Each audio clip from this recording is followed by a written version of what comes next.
Olá pessoal, sejam bem-vindos a mais uma videoaula de Zoologia de Vertebrados. Na aula de hoje a gente vai falar sobre os Archossauria, que é um grupo que foi bastante diversificado lá no Mesozoico, em especial no Jurássico e no Cretáceo, mas que hoje estão representados por dois grupos, os crocodilianos e as aves.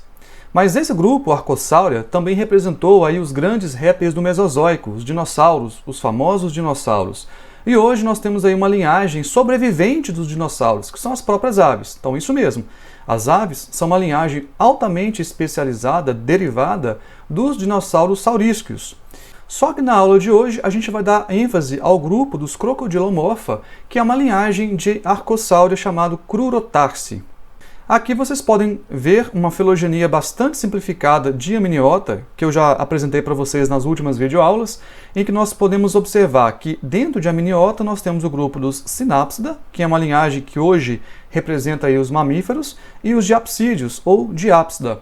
Vale lembrar que os Diapsida apresentam crânios com duas fenestras na região temporal, e dentro de Diapsida nós temos aí duas linhagens, os Archosauromorpha, que é o nosso tema da aula de hoje, e os Lepidossauromorpha, que foi assunto das nossas últimas videoaulas. Lembrando que aqui dentro nós temos aí algumas linhagens extintas de répteis marinhos, nós temos o grupo dos Sphenodontia, que são os Tuatara da Nova Zelândia, e o grupo dos Squamata, que inclui as anfisbenas, serpentes e lagartos. Mas vamos dar ênfase a partir de agora no grupo dos Archosauromorpha. Dentro aqui desse grupo, nós temos aí uma diversidade enorme de linhagens que já são extintas, e hoje nós temos aí os dois principais representantes, como eu falei, que são os crocodilianos e as aves. Nessa próxima filogenia, que eu retirei do livro do Pugh, a gente tem aqui as relações filogenéticas dos Diapsida. Então, lembrando que os diapsídeos, eles são formados por dois grupos principais, os Archosauromorpha, aqui na esquerda dessa filogenia, e os Lepidossauromorpha à direita dessa filogenia. Da mesma maneira que em Lepidossauromorpha, a filogenia de Archosauromorpha é bastante controversa. Então existem muitas polêmicas a respeito desses posicionamentos dos principais grupos, e aí a gente tem várias politomias, grupos parafiléticos. Então, por essa razão, eu não vou aprofundar muito em filogenia de Archosauromorpha, mas eu só quero apontar aqui para uma questão principal, que existem, na evolução de Archosauromorpha, a gente pode observar uma diversidade muito grande de formas diferentes de animais. Animais que têm uma semelhança muito grande com lagartos, animais que têm uma semelhança muito grande com outros grupos de herbívoros e que não têm nenhuma relação aparente, assim, morfológica com os próprios crocodilianos. Então observe que nessa filogenia dos Archosauromorpha, que nós temos aqui duas linhagens mais basais em relação aos Archossauria, que são animais herbívoros que apresentavam membranas de pele na margem posterior dos membros posteriores, animais com pescoços muito alongados, que têm um aspecto muito diferente daquela morfologia que a gente espera de um crocodilomorpha. Tá? Então aqui eu só quero ilustrar para vocês essa diversidade enorme de formas anatômicas, da morfologia craniana, dos ápitos destes animais que estão posicionados em regiões mais basais da árvore de Archosauromorpha. Mas vamos lembrar aqui, a gente vai dar ênfase hoje no grupo dos Archossauria, tá? Que aqui está destacado por essa região em azul, incluindo aqui várias linhagens, agrupamentos de famílias que em algumas análises são grupos parafiléticos, em outras análises são recuperados do seu monofiletismo, mas a gente vai dar ênfase aqui no grupo dos Crurotarsi. Então vamos lembrar aqui, olha, que nós temos o grupo dos Archossauria. Na nossa aula de hoje a gente vai dar ênfase ao grupo dos Crurotarsi, que é uma linhagem que vai dar origem aqui aos Crocodilomorpha, e dentro de Archossauria, além de Crurotarsi, nós temos aqui também os Ornithodira, que também é chamado de Avimetatarsalia. Esse grupo dos Avimetatarsalia ou Ornithodira vão dar origem aos pterossauros e ao grupo dos dinossauros, incluindo os ornitísquios e os dinossauros saurísquios, e aí as aves são uma linhagem mais derivada dos dinossauros saurísquios. Tudo bem? Nessa figura aqui à direita desse slide, eu tirei do artigo do Brussat e colaboradores de 2012, só para mostrar essa diversidade morfológica dos crânios dos arcossauros basais, mostrando essa diversidade do formato craniano dentro do grupo que surgiu aí a partir do Triássico inferior. Então nós temos aqui na letra A o Nicrosaurus, no B, o Ethosaurus, na letra C, Lotosaurus, letra D, o Postosuchus, tá? Enfim, e na letra E aqui, olha, o Ryujaçucus, tá? E na letra F, um crânio de Plateosaurus. Então não é para vocês decorarem esses nomes, aqui é só para ilustrar essa diversidade morfológica do crânio destes animais que, que refletem bastante a sua biologia, a sua ecologia. Tá? Então a gente pode fazer uma inferência, por exemplo, do nicho ecológico que esses animais ocupavam com base na anatomia do crânio. Tudo bem? Então, só para reforçar, aqui eu só quero chamar a atenção para essa diversidade morfológica dentre os Archosauromorpha, né? E aí nós temos aqui nos grupos mais basais animais que não tinham nenhuma semelhança morfológica com os Crocodilomorpha modernos. Então, reforçando um pouco dessa diversidade morfológica entre os Archosauromorpha mais basais, eu vou ilustrar alguns desses representantes para vocês, começando aqui com o Charovipteryx mirabilis, que era um Prolacertiformes bastante diferente dos Crocodilomorpha atuais. E este animal aqui, por exemplo, apresentava extensões de pele na margem posterior dos membros posteriores e dava para esse animal a capacidade de planar entre as árvores. Um outro exemplar de Prolacertiformes é o Tanistrophius, que tinha um pescoço bastante alongado, inclusive esse pescoço era bem mais comprido do que o próprio corpo e eram animais predadores. E por fim, um animal que representa o grupo dos Rhincosauria, o Hyperodaptodon, que tinha uma dieta essencialmente herbívoro e apresentava aqui, olha, bicos na região das maxilas e tinha uma função semelhante a um podão de planta. Ele conseguia, portanto, arrancar pedaços de vegetação com esse bico bastante robusto.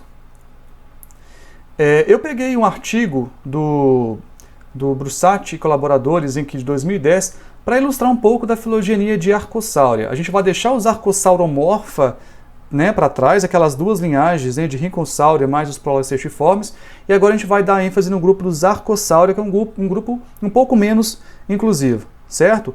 Como que funciona, como que a gente pode ver aqui na filogenia de Archosaura? Eu não quero que vocês decorem essa filogenia, basta reconhecer dois principais grupos, que é o grupo dos Avimetatarsalia, que compreende aqui, por exemplo, olha, os pterossauros, os dinossauros saurísquos e ornitísquios. Então, lembrando que as aves são uma linhagem derivada aqui de dinossauros saurísquos.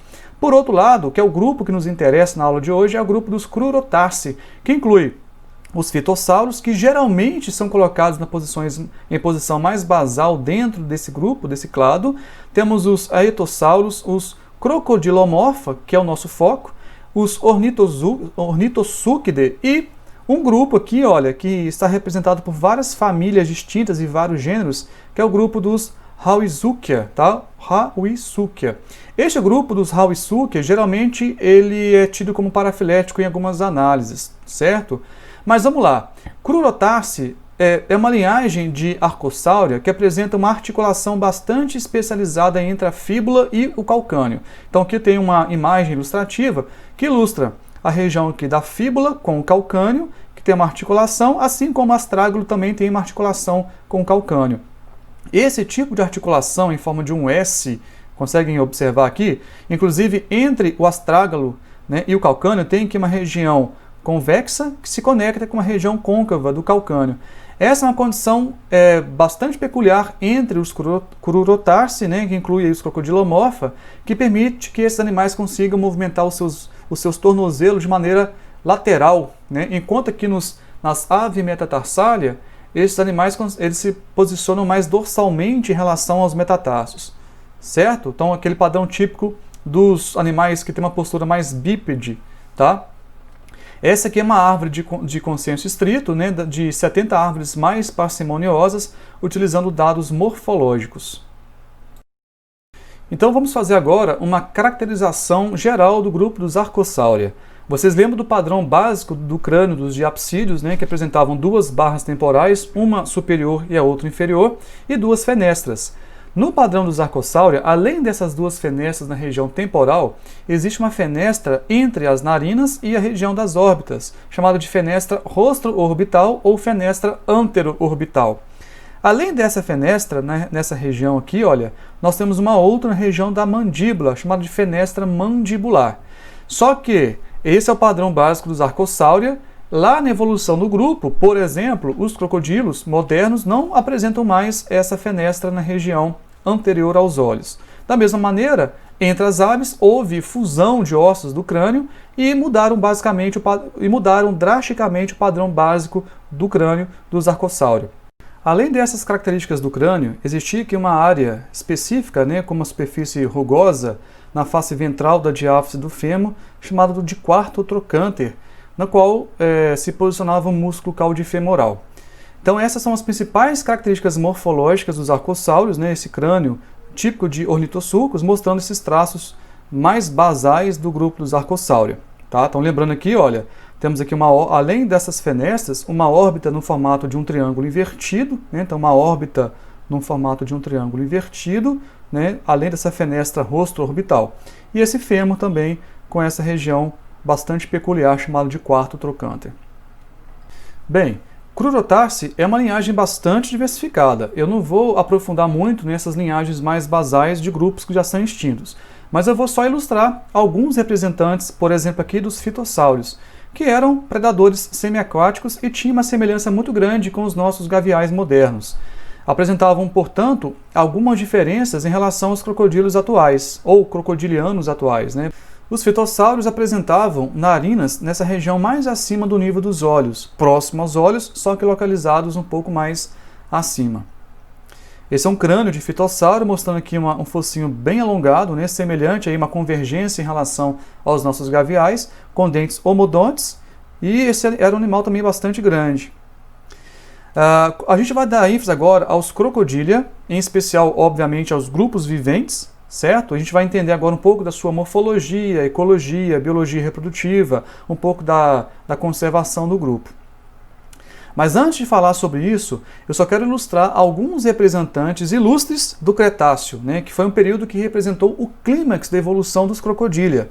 No Brasil não é diferente. O Brasil foi um cenário bem interessante, que nós tínhamos uma diversidade muito maior de crocodilianos nesse período.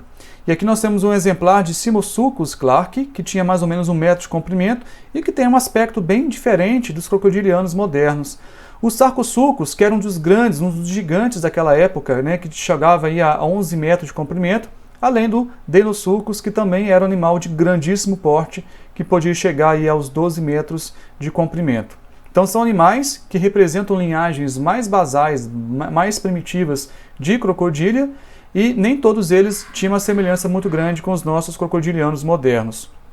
Esta é uma representação de um Deinosuchus atacando um Albertosaurus. Esse Albertosaurus é uma espécie da mesma família do Tiranossauro Rex, família Tyrannosauridae, só para mostrar para vocês que esses grandes crocodilos do passado tinham a capacidade de competir por espaço e, inclusive, subjugar outros répteis de grande porte. Este é uma reconstituição do crânio de Purosaurus brasiliensis, que foi talvez o maior crocodiliano do Cretáceo no Brasil. Olha o tamanho desse animal. Ele podia ostentar aí até 13, um pouco mais, 14 metros de comprimento. Essa é uma reconstrução de uma paisagem típica do Mioceno da Amazônia, com esse exemplar de Purosaurus em primeiro plano, que está predando aí, olha, um toxodontídeo, que era um mamífero que tinha as mesmas proporções de um hipopótamo moderno. Tá? E aí essa é uma figura que ilustra também as dimensões entre diversas espécies, incluindo aqui, olha, uma espécie atual, crocodilos porosos, que é o crocodilo de água salgada. Mas vamos lá. Purosaurus brasiliensis era um animal de grandíssimo porte, que podia chegar aí a mais de 12 metros e meio, 14 metros de comprimento. Em segundo lugar, o Sarcosuchus imperator, que também era de grande porte, e o Deinosuchus riograndensis, além do Gryposuchus croisati e do Euthecodon brumpti. Só para vocês terem uma ideia, o crocodilos porosos é uma espécie atual vivente. Então esse é o maior réptil existente no mundo. Em comparação com as formas ou os tamanhos corporais do Cretáceo, esse é um animal que, olha, de médio porte. Olha o tamanho do crânio deste animal com o crânio desse outro aqui. Entende? Então, no passado, esses animais eles exibiam um tamanho corporal muito mais acentuado. Essa é uma figura que eu tirei do artigo de Riff e colaboradores em 2012, mostrando aqui algumas ilustrações de esqueletos de espécies de diversas linhagens de crocodilomorfa, representando essa disparidade morfológica, né, e de diversidade de hábitos que esse grupo apresentou desde a sua origem no Triássico até os dias atuais. Então nós temos aqui, por exemplo, nessa figurinha aqui da letra A, um crocodilomorfo basal, um esfenossúquio, né, Pseudesperosuchus jacaleri, do Triássico Superior da Argentina. No B, nós temos um notossúquio basal, né, Simosuchus clarke, que é do Cretáceo Superior de Madagascar. Na letra C, é uma forma marinha, é o Thalattossúquio Meteorrhynchus superciliosus, do Jurássico Médio a Superior da Europa. No D, é o nosso Baurossuchídeo, né, Stratiotosuchus maxect, do Cretáceo Superior do Brasil. E por fim, na letra E, uma espécie vivente, né, que é um caimanídeo vivente, Melanosuchus niger, ou jacaré-açu, que é o maior aligatóride existente, né? Então é o maior jacaré do Brasil. Tá? Então, só para ilustrar essa diversidade morfológica e de aspectos de ecologia, nicho ecológico, que esses animais ocuparam ao longo de toda a sua evolução. Essa é uma reconstrução de Pepesuchus daisy, né, um crocodiliforme de hábitos aquáticos da Bacia Bauru, no estado de São Paulo, também que ocorria no Cretáceo no Brasil. Reconstrução do Baurossuchídeo Stratiotosuchus maxect, tá? É um crocodiliforme que tinha hábitos terrestres da Bacia Bauru, que também ocorria no Cretáceo brasileiro, predando aí um titanossauro juvenil, só para ilustrar, representar as dimensões corporais destes animais no Cretáceo. Por fim, nós temos aqui, olha, uma ilustração de um crânio do Gryposuchus croisati, do Mioceno superior da Venezuela. Muito provavelmente esse animal também ocupava a Amazônia brasileira, e ele é considerado o maior gaviolóideo conhecido. Então, só de crânio, esse animal tinha aí, olha, quase que 2 metros de comprimento, né? Mais de 1,5 metro de comprimento. Então, dá para observar a proporção do tamanho desse animal com de uma pessoa adulta, né? Então, eram animais realmente muito grandes. Então vamos falar um pouco dessa história geral, das principais características de crocodília, em especial dos grupos viventes. Então, os crocodilomorfa surgiram no Triássico há cerca de 220 milhões de anos. Os primeiros animais eram essencialmente terrestres e eram basicamente pequenos, e descenderam de uma linhagem de arcosauromorfa, do grupo dos Tecodonta. Só que Tecodonta é uma linhagem que hoje é tida como parafilética. Então, como exemplo de um primeiro crocodilomorfa, né, que deu origem aos crocodilianos modernos, é o Terrestrissuchus. Terrestrissuchus era um animal que tinha um hábito terrestre e que se alimentava basicamente de artrópodes. Como a gente viu, eram animais muito grandes, com até 12 metros de comprimento, ou talvez um pouco mais. O Sarcosuchus imperator é um exemplar que tinha essas dimensões consideráveis. E a espécie Isisfordia duncani foi descoberta na Austrália e talvez é um dos ancestrais dos crocodilos modernos mais antigos que nós temos notícia. Ele data aí de cerca de 95, 98 milhões de anos atrás. Os crocodilomorfas são, em geral, animais semiaquáticos, com uma narina na extremidade do focinho, apresentam um palato secundário que desloca as passagens de ar para a porção mais caudal da boca. Então esses animais conseguem, por exemplo, submergir na água com a boca aberta, mas ao mesmo tempo mantendo o focinho para fora da superfície da água, e conseguem respirar, porque existe uma dobra de tecido na base da língua que veda a garganta contra a passagem de água, permitindo, portanto, a respiração sem engolir água. O crânio é bastante alongado, né, e é robusto, largo em algumas linhagens, um pouco mais estreito em outras. Os dentes são tecodontes, lembram disso, gente? O que é um dente tecodonte? Eles vão crescer dentro de alvéolos, ou tecas, ou soquetes. Então, que dá para ver bem didaticamente, dentes tecodontes inseridos em alvéolos, né, nesses soquetes nas maxilas. E são dentes homodontes, né? Você não tem um padrão de diferenciação dos dentes. São dentes homodontes porque são praticamente todos iguais, não são heterodontes. Tá? Não tem distinção morfológica. Apresentam um palato secundário, como eu falei também, que é formado pelos ossos palatinos e maxilares. Esse palato secundário permite que esses animais consigam respirar, né? Mesmo que eles estejam um pouco com a cabeça submersa, né? Com a boca aberta, porque as narinas ficam sempre no topo, fora da superfície da água. A cauda é pesada, bem robusta e achatada lateralmente, né, permitindo aí a propulsão na água. A pele é revestida por osteodermos, que é o osso do tegumento, sob escamas epidérmicas, que oferece proteção e a capacidade de termorregulação corporal. As patas são curtas, com membranas interdigitais, como vocês podem ver aqui nessas imagens. Apresentam 5 dedos nas mãos, né, 5 dedos nas mãos e 4 dedos nos pés. As narinas se fecham quando o animal mergulha. O estômago é extremamente ácido e permite a digestão de ossos e cascos de presas, né? Inclusive, alguns animais consomem tartarugas e são capazes de conseguir digerir casco de tartaruga. E essa digestão é ajudada por uma moela altamente muscular, com pedras, ajudam a macerar o alimento, muito semelhante, né, às condições lá das aves, que também tem uma moela bastante muscular, com pedras. Presença de um músculo diafragmático, que é semelhante ao diafragma dos mamíferos, mas não é homólogo. Para inalar o ar, esse músculo diafragmático ele é contraído, puxando o fígado e aumentando a cavidade pleural. É muito semelhante lá à condição dos testudíneos, lembram disso? Que elas conseguem movimentar suas vísceras para aumentar essa cavidade, né, da região peitoral. Os músculos intercostais também podem se contrair, expandindo essa cavidade torácica. E para exalar o ar, eles relaxam esses músculos e o próprio peso do fígado comprime os pulmões, expelindo o ar. Então é uma condição um pouco semelhante ao dos testudines, quando eles utilizam essa movimentação de vísceras para expandir a caixa torácica. A flutuabilidade é controlada pelo enchimento e esvaziamento dos pulmões e existem gastrólitos no estômago, né, que tem uma importância aí muito grande também para a digestão, e podem ocupar podem fazer cerca de 1 a 5% do peso do animal. O coração é único entre os répteis, é do tipo tetracavitário. O sangue com hemoglobina complexa, capaz de carregar mais oxigênio que qualquer vertebrado vivente. Suportam grande quantidade de ácido lático em seu sangue, em média um pH em torno de 6,1, que é um nível que poderia matar qualquer outro animal. Isso é uma curiosidade dentro dos grupos dos crocodilianos. Por quê? Isso permite que o animal consiga ficar submerso por mais tempo.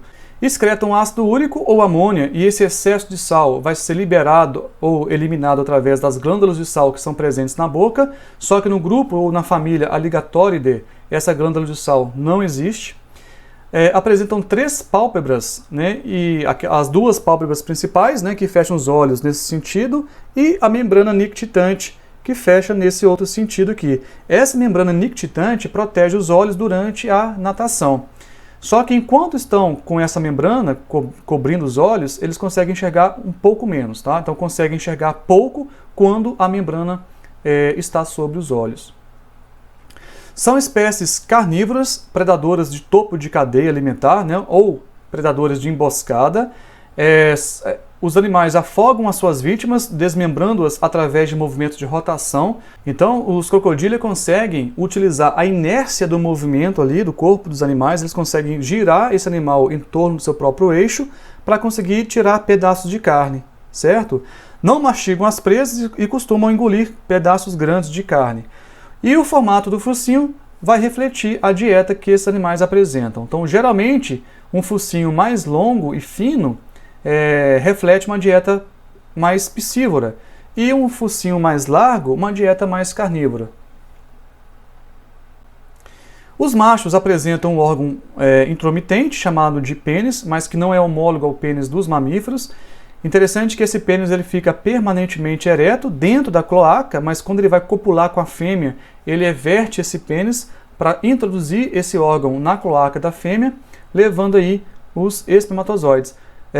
Neste órgão intromitente existe um sulco que leva o sêmen até a cloaca da fêmea. Então é um comportamento bastante interessante dentro de crocodília. Existem vários vídeos que mostram um pouco desse comportamento do órgão intromitente masculino para cópula com a fêmea. Então quem quiser assistir no YouTube, fica à disposição lá, tá cheio de vídeos sobre isso. São animais ovíparos e as fêmeas podem produzir de cerca de 20 a 50 ovos numa única ninhada e em geral podem utilizar folhas, né, ou a própria vegetação próxima ali para fazer os seus ninhos. A temperatura do ninho vai determinar o sexo. Altas temperaturas vão dar origem aos machos, enquanto baixas temperaturas vão dar origem às fêmeas. É um padrão inverso daquele padrão que a gente viu lá em Testudines, lembram disso? Vamos pensar que, de uma forma geral, temperaturas mais elevadas sempre vão dar origem a indivíduos de maior porte. Temperaturas mais baixas, indivíduos de porte menor. Em Testudines, as fêmeas são de maior porte, então as fêmeas tendem a ser maiores que os machos. Só que nos Crocodilia, são os machos que são maiores que as fêmeas. Portanto, temperaturas mais altas vão dar origem aos machos. Existem espécies poligínicas. O que é isso? Existe um macho que vai disputar um território para ter acesso exclusivo a um harém de fêmeas. Os pais e as mães podem cuidar dos seus filhotes, que em geral permanecem próximos aos pais entre 2 e 3 anos. As mães protegem os ninhos de predadores. E em algumas espécies, as mães podem desenterrar os filhotes após o nascimento, facilitando aí a eclosão, né, o nascimento dos seus filhotes. E já existe uma interação entre os pais e os filhos. Os filhotes já começam a anunciar que vão nascer com vocalizações ainda dentro do ovo. Dente de ovo existe nos filhotes para quebrar a casca, né, uma protuberância queratinizada na ponta do focinho que facilita o rompimento da casca do ovo. Então essa imagem só ilustra esse investimento em cuidado parental que é bastante difundido entre os Archosaura, não é diferente entre as aves, por isso que a gente pode reproduzir um pouco deste comportamento ou inferir um pouco do comportamento que existe nas linhagens viventes de Archosaura para os demais grupos que já são extintos. Então, por exemplo, como é que a gente pode inferir sobre o comportamento de dinossauros se a gente não tem nenhum exemplar hoje para falar como que eles se comportavam? Se a gente percebe que Crocodilia e as aves expressam ou têm afinidades, compartilham o mesmo comportamento de cuidado parental, a gente pode fazer algumas inferências e extrapolar este comportamento para os demais grupos. Então, muito do que a gente consegue entender entre os dinossauros em termos de comportamento, a gente, né, utiliza como modelo ali os crocodilianos e as próprias aves. São animais ectotérmicos com comportamento de Baskin, tá? Então eles se aquecem ao sol, aumentando essa área de superfície exposta, né? Seja em superfícies mais quentes, em rochas, em troncos que estão expostos ao sol. Então eles conseguem regular a temperatura se expondo mais tempo, né, no sol, sob o sol. O olfato, a audição e a visão são bastante desenvolvidos e existe um comportamento bastante elaborado de corte, onde os machos podem vocalizar para atrair suas fêmeas, e existem exibições de comportamento chamado de below, que é a dança da água. Esse vídeo é bem interessante porque ele ilustra um pouco desse comportamento da dança das águas entre os crocodilos. Eu vou colocar aqui para vocês verem. Quando estão acima da água, eles se comunicam como a gente, usam a voz. É uma comunicação bem rápida e direta, e todos podem entender. Então, quando ele coloca a cabeça para fora da água para respirar, ele produz 2 sons simultaneamente, o da respiração e o som mecânico da cabeça batendo na superfície da água. Assim transmite ondas sonoras dentro da água. No grito, os jacarés disputam o poder. Quem fala mais grosso demonstra mais força e marca território. Os pesquisadores também gravaram os sons da conquista, um ritual entre macho e fêmea. Durante a reprodução, os machos usam todos os sinais possíveis: voz, batimento da cabeça na água e movimento das patas dianteiras, produzindo as ondas sonoras e infrassom. É o cenário que provoca a dança das águas.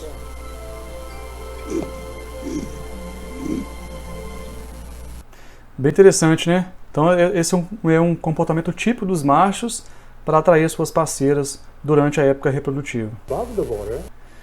Vamos falar agora sobre a diversidade do grupo dos crocodilianos atuais. Nós temos aí 23 espécies de crocodilia, divididas em 3 famílias e 8 gêneros. As famílias Alligatoridae, Crocodilidae e Gavialidae. Em geral, vivem em regiões tropicais e subtropicais, chegando também a algumas regiões temperadas. Mas a temperatura ideal para o metabolismo dos crocodilianos e o seu crescimento varia entre 25 graus e 32 graus. Nessa imagem aqui desse mapa, dá para a gente ver as distribuições das 3 famílias, Crocodilidae, em linha, circulado aqui por linhas pretas, tem uma distribuição um pouco mais ampla, né, nessa região aqui das Américas, da África e aqui nessa região da Oceania. A família Alligatoridae, em vermelho, praticamente ela está restrita ao Novo Mundo, mas existe uma única espécie aqui na região leste da China. E por fim, a família Gavialidae, que só ocorre na região da Índia. Nós não temos espécies que ocorrem na Antártica e nem na região da Europa. Quando a gente fala de filogenia das famílias, existem algumas incongruências com relação a dados morfológicos e moleculares. Aqui eu vou usar primeiro a topologia apresentada por dados morfológicos. Entre as três famílias, geralmente os gaviais estão posicionados de uma forma mais basal em comparação às duas outras famílias. Então, nós temos que Alligatoridae é grupo irmão, né, de Crocodilidae, e essas duas famílias formam um grupo irmão com os gaviais, ou Gavialidae. Tem um detalhe, Tomistoma, de acordo com os dados morfológicos, é uma espécie que está dentro da família Crocodilidae, certo? Só que de acordo com dados moleculares, Tomistoma tem um grau de parentesco muito grande com os gaviais. Tanto é que nessa filogenia molecular, nós temos aqui que os Alligatoridae são um grupo mais basal, né?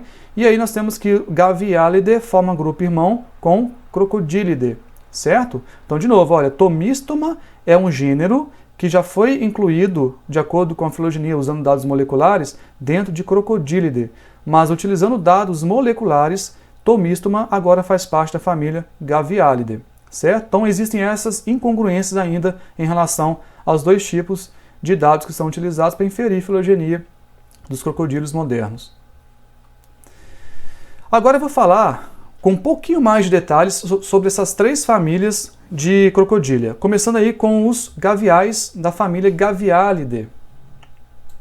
Nós temos duas espécies descritas, Gaviales gangéticos e Tomistoma sclegeli, que é o falso gavial ou gavial malaio.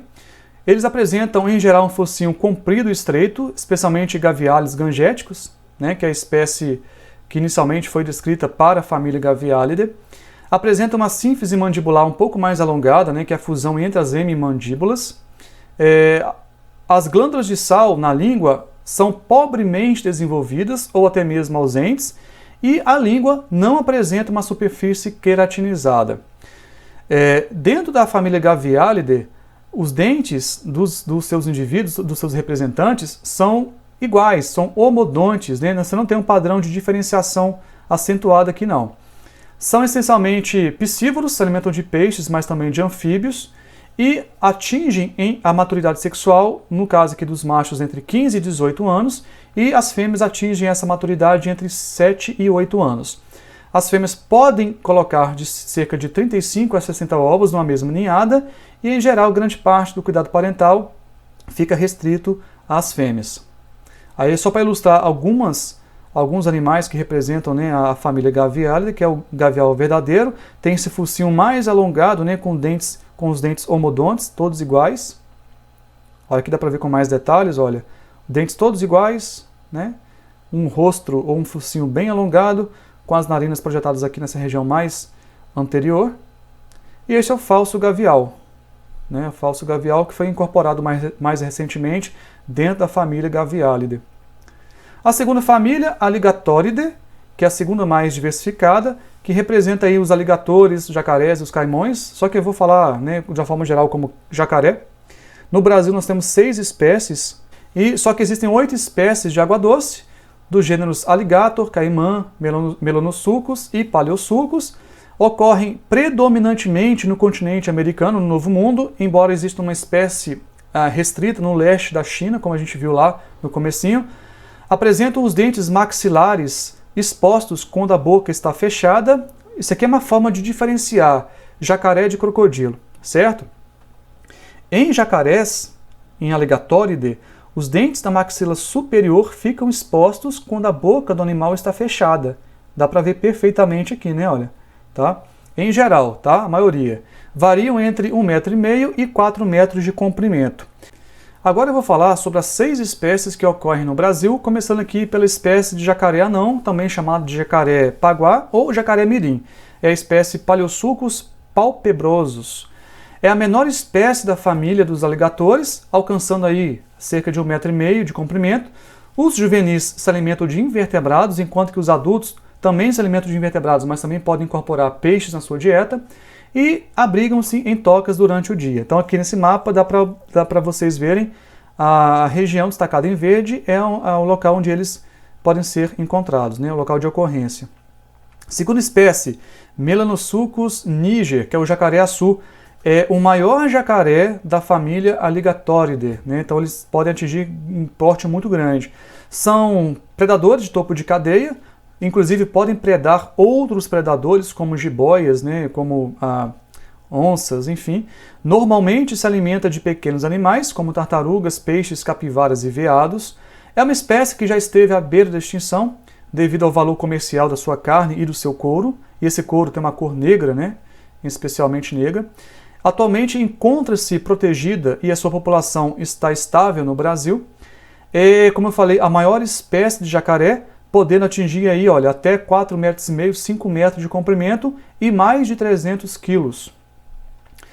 A outra espécie, Caimã latirostris, que é o jacaré do papo amarelo, é uma espécie muito comum aqui no Brasil, inclusive a gente pode encontrar em áreas urbanas, é encontrado em águas salobras e salgadas, chegando a habitar os mangues do litoral. Ocorre em áreas que podem ter uma variação de até 800 metros de altitude, tá? E mede em média 2 metros de comprimento. Então, eu coloquei para vocês uma matéria, acho que do Globo, que fala sobre a ocorrência dessa espécie aqui em Florianópolis, tá? Então, existem populações bastante numerosas de Caimã latirostris aqui na cidade de Florianópolis. A outra espécie é o Caimã yacare, que é o jacaré do Pantanal. Pode atingir cerca de 2 a 3 metros de comprimento e a sua dieta basicamente é constituída por peixes, moluscos e crustáceos. Temos aqui também Caimã crocodilus, que é o jacaretinga. Os machos podem medir entre 1,80 m e 2,5 metros e as fêmeas 1,40 m, 1,50 m aproximadamente.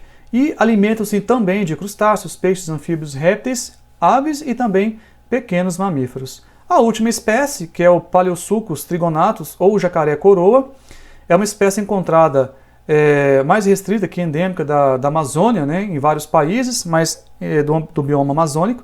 É encontrada em pequenos riachos no interior da floresta. Pode atingir aí cerca de 1,5 m e tem um focinho comprido, estreito e a cauda relativamente curta. A terceira família e última, família Crocodilidae, que são os crocodilos. Nós temos aí 13 espécies conhecidas com uma ampla distribuição, que vivem tanto em água doce quanto em água salgada. Podem habitar estuários, pântanos de manguezal e regiões baixas de grandes rios. Uma outra forma de fazer um diagnóstico entre jacaré e crocodilo é que nos Crocodilidae ou crocodilos, o quarto dente mandibular ele vai ficar exposto dos dois lados da cabeça quando a boca está fechada. Então, nestes animais, quando eles estão com a boca fechada, o quarto dente da maxila inferior ou mandíbula vai ficar exposto, tá? E podem variar entre 2 e 7 metros de comprimento. Em Crocodilidae nós temos também duas subfamílias, as subfamílias Crocodiline e Thomistomini. Apresentam glândulas de sal bastante desenvolvidas e a língua não é queratinizada. E essas são as regiões de ocorrência da família Crocodilidae no mundo. Tem uma distribuição um pouco mais ampla, né, em comparação com os Alligatoridae e com os Gavialidae. Por fim, não posso deixar de falar sobre o aspecto da conservação deste grupo, e muitas espécies já estiveram incluídas nas listas de espécies ameaçadas. Existem muitas populações que estão sofrendo uma supressão muito grande, né, um declínio muito grande, e muitas estão em graus variados de vulnerabilidade à extinção. Os principais fatores que levam a essa vulnerabilidade à extinção são a perda e a modificação do hábitat. E também em relação à caça, né? Porque a carne desses animais é bastante visada e o couro também tem um alto valor econômico. E também pela falta de consciência das pessoas, porque são animais que geralmente são atacados porque as pessoas têm medo. Embora sejam animais muito visados pelo valor comercial da sua carne e do seu couro, eu não posso deixar de falar sobre uma grande iniciativa que existe desde 2011 aqui no Brasil, lá na reserva extrativista Lago do Cuniã, nessa região aqui próxima a Porto Velho, em Rondônia, né? Nessa região que eu destaquei aqui em vermelho. Então, em 2011, o próprio ICMBio criou um projeto de manejo sustentável para as populações de jacaré-açu. E aí criou-se também uma cooperativa de pescadores, cujo objetivo era de manter as populações de jacaré sob controle. Dessa forma, criaram uma cadeia produtiva para a venda de carne de jacaré no comércio regional. Nesse projeto, existe todo um corpo técnico qualificado, né? Você tem ali várias pessoas que têm funções bem estabelecidas, em que eles fazem o censo das populações, utilizando técnicas de marcação e recaptura, fazem a sexagem dos animais, onde as fêmeas são soltas e os machos adultos, quando eles têm lá o tamanho ideal, vão ser abatidos. Então aqui vocês conseguem ver toda essa cadeia produtiva, desde a coleta, a limpeza, né, da pele, remoção da peça, né, de couro.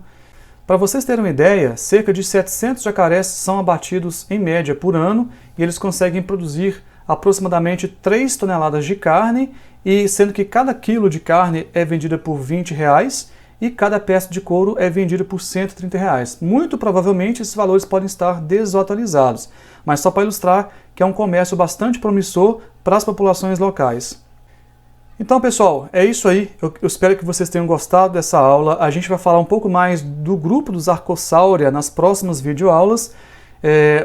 O próximo assunto vai ser sobre origem e evolução das aves. Nesse caso, a gente vai falar sobre os dinossauros saurísticos e ornitísticos, até falar sobre origem e evolução de aves, sobre a origem do voo e chegando aí nas aves atuais. Tudo bem? Então, um abraço a todos e até semana que vem.